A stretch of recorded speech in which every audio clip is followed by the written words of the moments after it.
ဝိပဿနာတရားကျင့်တယ်ဆိုတာဒီလိုကျင့်ရမယ်မြတ်စွာဘုရားနိဗ္ဗာန်ကိုလိုချင်တယ်အရတ္တဖို့ကိုရချင်တယ်အမြင့်ဆုံးအကျိုးတရားကိုရချင်တယ်ဆိုရင်ဒီလိုကျင့်တယ်ဆိုပြီးတော့ကျင့်ပုံကျင့်နည်းလေးကိုမြတ်စွာဘုရားသုံးခုနဲ့ယဟန္တာဖြစ်သည့်ထိအောင်ဟောဝိပဿနာကျင့်တာက2မျိုးရသွားတဲ့အကျိုးက1မျိုးအဲ့ဒီမှာကျင့်ပုံကျင့်နည်းဝိပဿနာရဲ့အာယုံ2မျိုးကိုထုတ်ပြပြီးတော့ဟောတယ်မြတ်စွာဘုရားဟောတဲ့စကားအချင်းလေးကိုအရင်မှတ်ရအောင်ပြီးတော့မှရှင်းပြမြတ်စွာဘုရားကဘယ်လိုဟောလိုက်တုံးဆိုဣမတမိစ္ဆသဝိညာဏကေကာယေ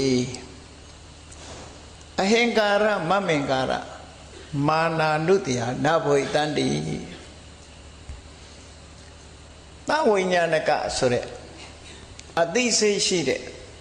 ဟောဒီကာယအဲ့ဒီကာယမှာအဟံကာရငါလို့လူတွေကထင်မှတ်စေတဲ့ဒိဋ္ဌိမမင်္ကာရငါဟာလို့ထင်မှတ်စေတတ်တဲ့တဏှာကိုထင်ကြီးတဲ့မာနဆိုတဲ့လူတွေရဲ့စိတ်စဉ်ထဲမှာဆွဲလန်းပြီးဆွဲကပ်ပြီးတော့ပါလာတဲ့မာနအဲ့ဒါတွေမရှိစေရဘူးအဲ့ဒါတွေကွာအောင်လုပ်ရမယ်ဒါနံပါတ်1ကိုယ့်ရဲ့ကိုယ်ကာယမှာတဏှာဒိဋ္ဌိရဲ့တဏှာရဲ့မာနရဲ့ဒီတရားတွေမကတ်စေရဘူးဒီတရားတွေကိုဖယ်ရှားရမယ်ဒါကစကားတစ်ခွန်းနောက်ဒုတိယစကားတစ်ခွန်းကပါတော့ဆိုရင်ဗဟိဋ္ဌာသသဗ္ဗနိမိတ်တေတုအဟင်္ကာရမမင်္ကာရမာနာနုတ္တိယနဘွေတန္တိအပြင်ကအာယုံမှန်သမျှအပေါ်မှာလည်းပဲငါဆိုတဲ့ဒိဋ္ဌိငါဟာဆိုတဲ့တဏှာမာနဆိုတဲ့အနုတ္တိယတွေမဖြစ်အောင်လုပ်ရမယ်ဒါကစကားတစ်ခု